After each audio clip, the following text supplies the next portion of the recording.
আমাদের সরকারের বয়স কিন্তু মাত্র 1.5 মাসের কাছাকাছি। কাজেই আমরা সব বিষয়গুলি খোঁজ খবর নিচ্ছি। একটি ফ্যাসিবাদের বিদায় হয়েছে, তারা অনেক অনিয়ম করেছে, যেই জন্য বাংলাদেশের মানুষ তাদেরকে বিদায় করতে বাধ্য হয়েছে ছাত্র জনতার আন্দোলনের মধ্য দিয়ে। আমাদের মাননীয় প্রধানমন্ত্রী ইতিমধ্যেই জনগণকে যে প্রতিশ্রুতি দিয়েছিলেন সেই প্রত্যেকটি প্রতিশ্রুতি কিন্তু বাস্তবায়ন করছেন। আমরা কোনোভাবেই দুর্নীতিকে প্রশ্রয় দিব না, অনিয়মকে প্রশ্রয় দিব না। আমরা এটি দেখলাম, এটাকে কিভাবে উন্নত করা যায় সেই ব্যাপারে আমরা সার্বিক পদক্ষেপ নিব। আগামী দিনে যাতে এটাকে আরও ভালো করা যায়, কিভাবে এটাকে আমরা আরও উন্নত করতে পারি।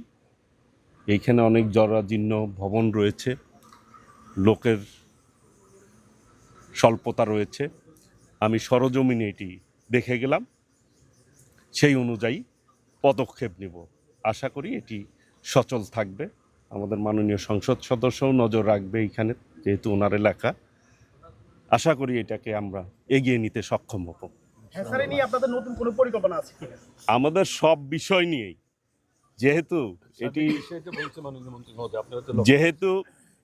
আমাদের হেসারি, তো অবশ্যই আমাদের লোকের সংখ্যা বৃদ্ধি পেয়েছে, চাহিদাও বেড়েছে। সেই চাহিদা অনুযায়ী যাতে আমরা আমাদের জায়গা থেকে পর্যাপ্ত এই হেসারিগুলি থেকে যাতে আমরা চাষিদেরকে, মৎস্য চাষিদেরকে আমরা রেনু দিতে পারি, যোগান দিতে পারি, অবশ্যই আমরা সেই ব্যাপারে পদক্ষেপ নিব। সেই জন্যই তো হেসারিগুলি করা হয়েছে। কাজেই এই মাছের চাহিদা মিট আপ করেও, দেশের চাহিদা মিট আপ করেও যাতে আমরা বিদেশে রপ্তানি করতে পারি, মৎস্য রপ্তানি করতে পারি, সেই ব্যাপারে আমরা আগাবো এবং পদক্ষেপ নিব। ধন্যবাদ।